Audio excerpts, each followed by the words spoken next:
Hi everybody, Jessie here from jessiebanks.com with a video for your next stamp. This time I'm featuring the stamp set called Scratch Pad. I also have the coordinating dies which you can purchase separately.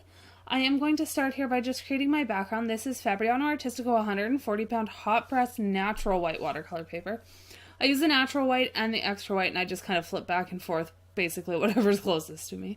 So I just created a little puddle of water on there and now I'm going to drop in 3 different versions of blue pigment out of my watercolors. One's a phthalo blue, one's cobalt teal, and can't remember what the darkest one is. It's probably indigo, maybe not. But anyway, if you desperately need to know specifically what colors they are, leave me a comment and I will grab my palette and check that out.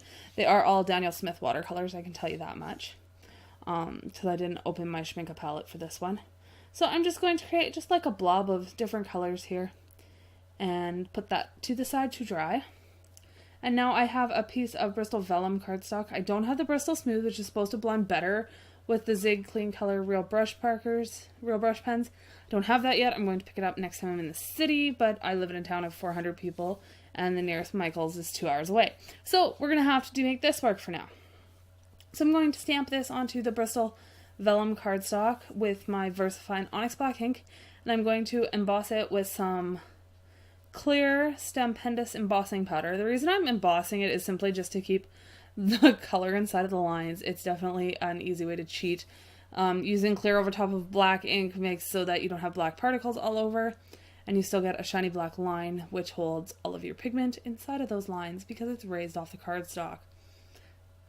Just an easy thing to do. So I use 2 colors to color up my cat here. This is dark oatmeal and I also use brown. So I do a coat of this dark oatmeal and then I do a coat of brown and then another coat of the dark oatmeal just to bring the yellow back into the kitty cat.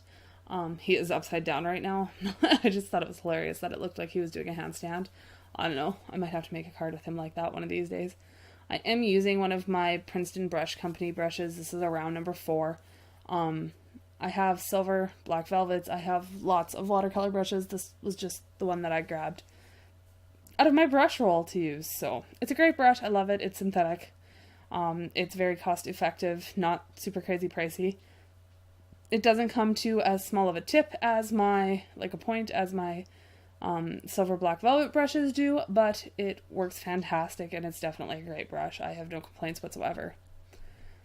So I'm just putting down those, I'm working in sections just to make sure it doesn't dry too much simply because I'm not using the paper everybody else uses or a watercolor paper, so I want to make sure it doesn't dry to the point where I can't get it to move. Hence why I'm doing it in sections like I was saying. Babbling and repeating yourself, Jessie, knock it off. Ooh, cat almost fell off the couch. You guys probably heard him ripping apart my chair. Anyway, this is brown and we're going to do the same thing. I do wait in between for them to dry. I just don't leave you sit there and watch watercolor dry because that wouldn't be very fun. I adore this stamp set. These cats are the cutest things ever. There's the one with the 3 of them together. I'm going to do that next. I definitely have to do that. I think I'm going to color it with my pencils though. So we're going to blend this one out and I am going to lift it with the rag a little bit too, which makes the brown a little more red than it is naturally, but when we come back in with that yellow, it just fixes everything up. I'm really happy with the way this cat turned out. I absolutely adore him. I did speed up the video to 2 times its original speed. I know that's faster than I usually like to do, especially for videos like this, but I've been having issues with Facebook Live deleting videos. I've recorded one 3 times and I still can't find it. So I have no idea what's happening with things on Facebook, but it's enough to drive me up the wall. So we're going to start doing them on YouTube and I'll just post them and until I can figure out what's going on. But anyway, I digress. We're going to finish up the brown and then we're going to go back with dark oatmeal again and then we're going to finish up our card. Super quick and simple card. I don't know, it took me like an hour, not even half an hour, 45 minutes, something like that from start to finish. But it is the cutest card in the entire world. The sentiments that come with this stamp set are absolutely hilarious. Completely hilarious. You'll see the one when I stamp it on, but you've got like hang in there, stay positive, and it's all PAW, you know. Haha, so funny. Oh, that was the dies.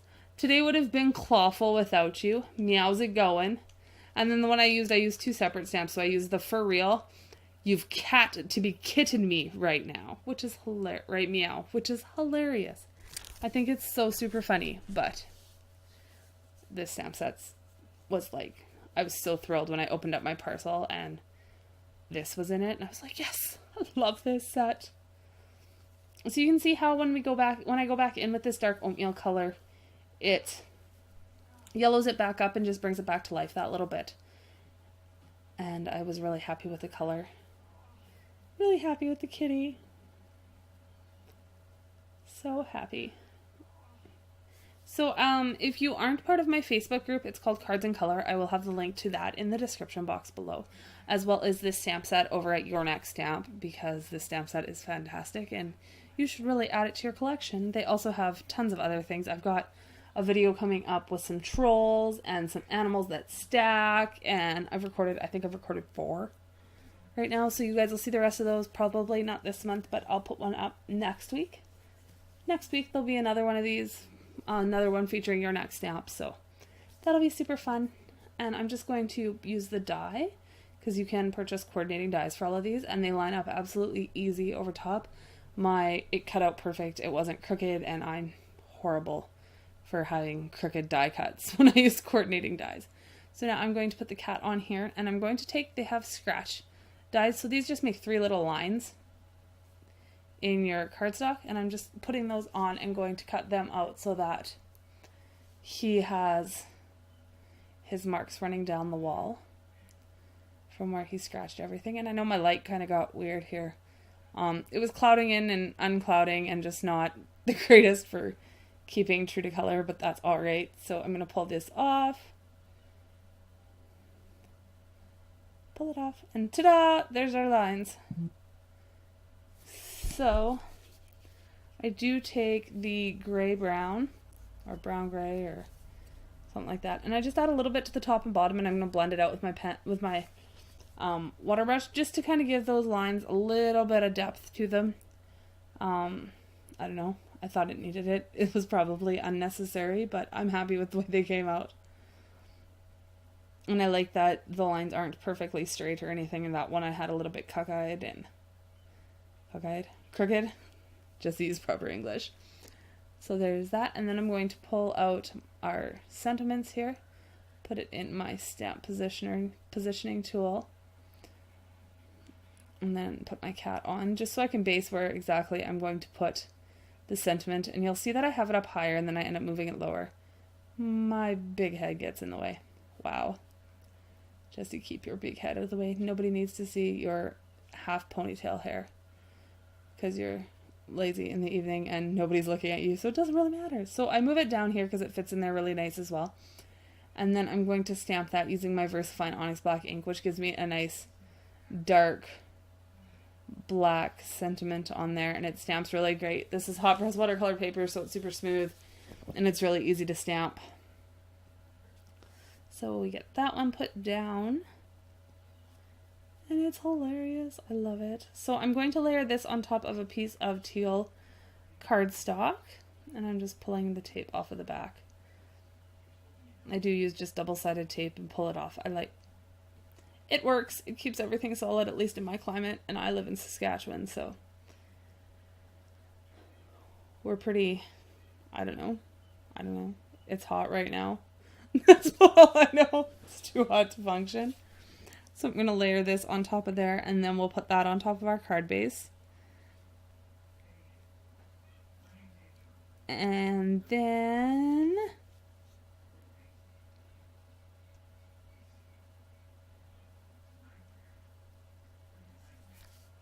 we put this onto our card base. I'm sorry, I just had like a complete and utter brain malfunction and my thought left my brain. So we put this on, and then I decided that's what I was going to say. And then I decided that I need to put something else on top of that for real. And it took me a while, and I kind of dug through a bunch of stuff, and I ended up settling on 3 sequins.